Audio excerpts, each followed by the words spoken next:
A internet tem cerca de 3 milhões de páginas tentando responder a pais e responsáveis legais como impor limites a seus filhos. E como a gente impõe limites a crianças e adolescentes? Essa pergunta deveria ser ou parece ter uma resposta muito simples e muito óbvia, que é dizendo não. Mas ela é extremamente complexa de ser colocada em prática. E quando eu olho para ela me diz muito mais a respeito dos pais do que dessas crianças e desses adolescentes. Por quê? Existe uma geração de pais que tem extrema dificuldade em dizer não aos próprios filhos, em colocar limites nas crianças e nos adolescentes. São pais que, por diversas razões, sejam elas, são pessoais, obviamente, né? Mas sejam elas frustrações, desejo de dar aos filhos aquilo que eles não tiveram, medo, né? Medo da criança de enfrentar o próprio filho, eles acabam cedendo e acabam dizendo sim. Em diversas situações do cotidiano, do dia a dia.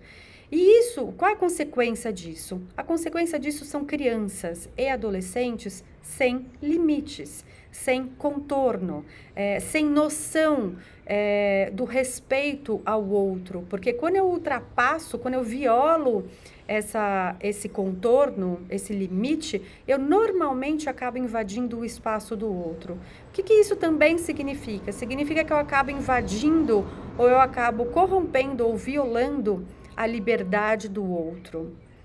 Por que eu estou trazendo isso? Esses dias eu descobri um perfil no Instagram que eu achei maravilhoso, chamado Pai Mala. E ele fez um post ele fala sobre a geração de crianças e adolescentes que completam um álbum de figurinha em um mês.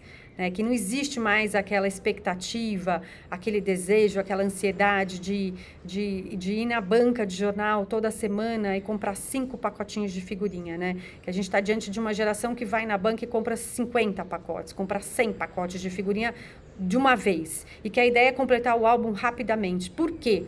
Porque precisa rápido daquilo, porque precisa rápido saciar o desejo de completar o álbum de figurinha.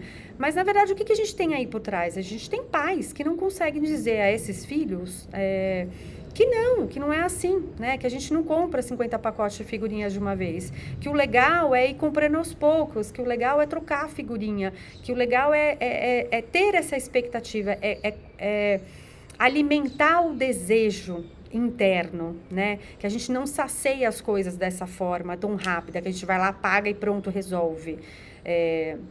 Só que quando os pais têm dificuldade de fazer isso, a gente acaba gerando ou contribuindo para uma geração de crianças e adolescentes que não são capazes de esperar, que não são capazes de conter os próprios desejos, que não são capazes de lidar com o não, que não são capazes de lidar com o limite. Portanto, são crianças e adolescentes que vão rompendo uma série eu diria, de regrinhas, de regrinhas, vamos dizer assim, né, de vida em sociedade. Por que daí eu trago isso? Porque eu presenciei uma situação no restaurante Rodeio do Shopping Guatemi, onde 2 famílias discutiram e uma dizia para a outra em alto e em bom tom: minha filha vai fazer o que ela quiser, ela tem só 6 anos e ela vai continuar fazendo o que ela quiser.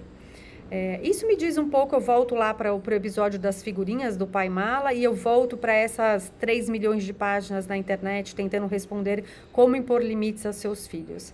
Gente, é muito simples, é dizendo não, né? A criança não pode fazer o que ela quiser só porque ela quer. Eu não posso ir na banca de figurinha e comprar 100 pacotes de figurinha só porque eu tenho dinheiro. O que eu faço com isso, né? A infância e a adolescência, durante a infância e a adolescência, existe um exercício do próprio limite, dos próprios contornos e um exercício da liberdade, né? A liberdade para se parar de pé, ela precisa seguir normas, leis, regras, né? Parece um paradoxo, mas não é, né? Então, assim, a partir do momento em que eu não tenho limites, eu violo a minha liberdade e eu acabo violando, obviamente, a liberdade do outro. Por quê? Porque eu ultrapasso os limites. Eu ultrapasso o limite de respeito, eu ultrapasso o limite de educação, eu ultrapasso limites de bom senso, enfim, de uma série de coisas que são necessárias para a gente viver em sociedade. E a gente vê, é só olhar ao redor, né? A gente vive um momento de profunda intolerância social. Junto disso, eu olho e daí eu falo assim, gente, tem 3 milhões de páginas tentando responder aos pais como é que eles impõem limites a essas crianças. É dizendo não. Só que quando eu digo não para o outro, de certa forma, eu tenho que dizer não a mim mesmo, né? A educação, o Rudolf Steiner diz que a educação, ela só é possível de acontecer se existir também a autoeducação. Né? Então, para que eu estou querendo dizer? Para a gente educar um filho, a gente precisa se autoeducar também. Então, quando eu digo não para um filho, quando eu dou limite, ou eu tento dar limite para essa criança, eu estou fazendo a mesma coisa internamente. Esse é meu tema de segunda-feira, eu não vou continuar falando mais aqui, mas eu queria chamar vocês para refletir e pensar junto comigo sobre limite, sobre respeito, sobre liberdade. Então é isso. Eu vejo vocês na segunda-feira e a gente conversa mais.